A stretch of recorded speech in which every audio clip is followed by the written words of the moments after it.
Something that I appreciate about the British that I don't see as much in the States is how open the British people are to discussing the faults of their own country. And yes, it can come across a bit pessimistic at times, but when you talk to British people, they're very okay about talking about the state of the country and the faults of the country, and they're not offended usually when you say bad things about the UK. They're kind of like, yeah, it is that way.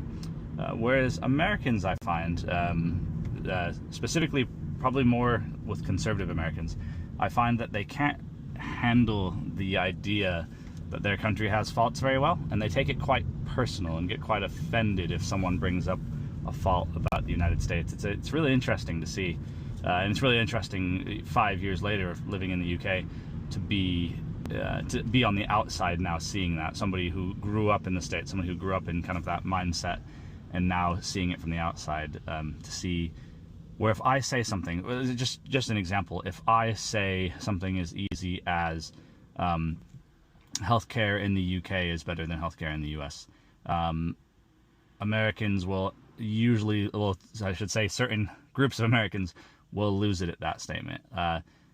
They will have no discussion about it. They won't listen to anything. They will have no type of discussion that could hopefully one day help for the betterment of the United States. Instead, they just stand their ground. They don't care about improvement. They don't care about helping the people.